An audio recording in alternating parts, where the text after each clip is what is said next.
குற்ற வழக்குகளில் கைதாகும் பிரதமர், முதல்வர்கள், ஆளுநர்கள் உள்ளிட்டோரை பதவி நீக்கம் செய்வதற்கான சட்ட மசோதா குறித்து பேசிய காங்கிரஸ் தலைவர் மல்லிகார்ஜுன கார்கே, இந்திய தண்டனை சட்டம் மற்றும் சிவில் நடைமுறை சட்டம் எதற்காக உள்ளன என கேள்வி எழுப்பியுள்ளார். இதுபற்றி டெல்லியில் செய்தியாளர்களிடம் பேசிய அவர், அமலாக்கத்துறை, வருமான வரித்துறை, சிபிஐ ஆகியவை மூலம் அனைவரும் வழக்குகளில் சிக்குகின்றனர். இந்த சட்ட மசோதாவின் மூலம் எதிர்க்கட்சிகளை அச்சுறுத்தவும் பாஜக தனது கூட்டணிக்கு பிற கட்சிகளை வரவழைக்கவும் பார்ப்பதாக குற்றம் சாட்டியுள்ளார்.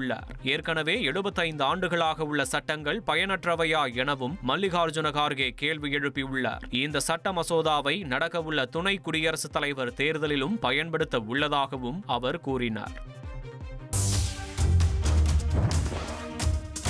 மதுரையில் இஸ்ரோ முன்னாள் இணை இயக்குநர் வெங்கட்ராமன், ஆந்திராவின் ஸ்ரீஹரிகோட்டா மற்றும் தமிழ்நாட்டின் குலசேகரப்பட்டினம் ராக்கெட் ஏவுதளங்களுக்கு இடையேயான பயன்பாடுகள் பற்றி விளக்கினார். தனியார் கல்லூரி பட்டமளிப்பு விழாவில் கலந்து கொண்டு மாணவர்களுக்கு பட்டங்களை வழங்கி சிறப்பித்த அவர், நிகழ்ச்சிக்கு பின்பு செய்தியாளர்களிடம் பேசுகையில் இதுகுறித்து விவரித்தார்.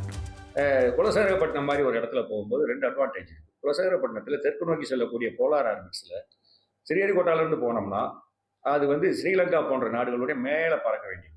அங்கே நிறைய ஆர்பிட் மேனுவரிங் சொல்லுவோம், ஸ்டேரிங் பண்ணி அதை திருப்பி கொண்டு போகணும். இதனால என்ன ஆகும்னா, இந்த எடுத்து செல்லக்கூடிய செயற்கைக்கோள்களுடைய எடை குறைஞ்சி போகும்.